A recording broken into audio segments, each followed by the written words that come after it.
ভারতের সঙ্গে যেসব বিষয়ে বাংলাদেশে বঞ্চিত হয়েছে সেসব বিষয়ে কোনো ছাড় দেওয়া হবে না বলে জানিয়েছেন বর্ডার গার্ড বাংলাদেশের বিজিবি মহাপরিচালক মেজর জেনারেল মোহাম্মদ আশরাফুজ্জামান সিদ্দিক।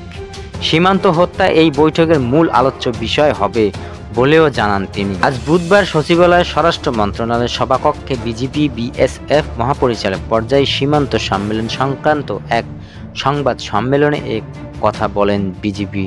তিনি বলেন, ভারতের সঙ্গে যেসব বিষয়গুলো নিয়ে আমরা মনে করছি যে আমরা বঞ্চিত হয়েছি সেসব বিষয়গুলো আমরা কোনো ছাড় দেব না। পররাষ্ট্র মন্ত্রণালয়কে বলেছি ভারতের সঙ্গে অসম চুক্তিগুলো নিয়ে কাজ করতে।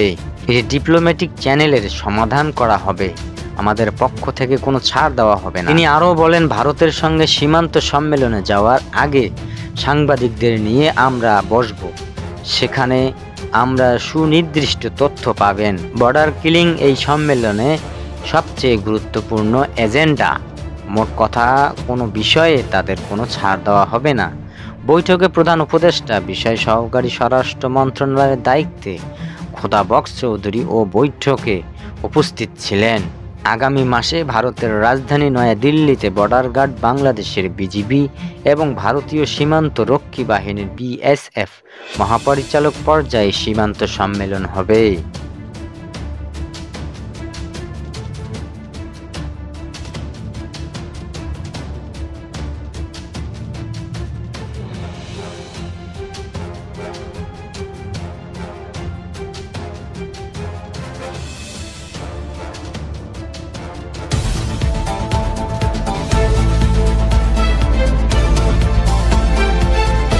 আওয়ামী লীগ সরকারের আমলে ভারতের সঙ্গে হওয়া সব ধরনের অসম চুক্তি নিয়ে আলোচনা হবে বলে জানিয়েছেন স্বরাষ্ট্র উপদেষ্টা লেফটেন্যান্ট জেনারেল অবসরপ্রাপ্ত মোহাম্মদ জাহাঙ্গীর আলম চৌধুরী। বুধবার সচিবালয়ের স্বরাষ্ট্র মন্ত্রণালয়ের সভাকক্ষে বিজিবি ও বিএসএফ এর মহাপরিচালক পর্যায়ে সীমান্ত সম্মেলন সংক্রান্ত এক সংবাদ সম্মেলনে তিনি এসব কথা বলেন।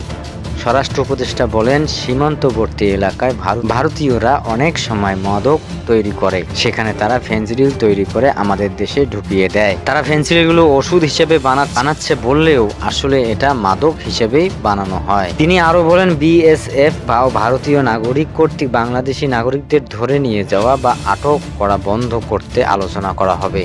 বিএসএফ ও ভারতীয় নাগরিক কর্তৃক সীমান্ত লঙ্ঘন বা অবৈধ পারাপার অথবা অনুপ্রবেশ বন্ধে গুরুত্ব দেওয়া হবে। ভারত থেকে বাংলাদেশের ইয়াবা ও ফেনসিডিল সহ বিভিন্ন প্রকার অবৈধ মাদকদ্রব্য, অস্ত্র ও গোলাবারুদ এবং বিস্ফোরক দ্রব্য চোরাচালান প্রতিরোধ করতে গুরুত্ব দেওয়া হবে।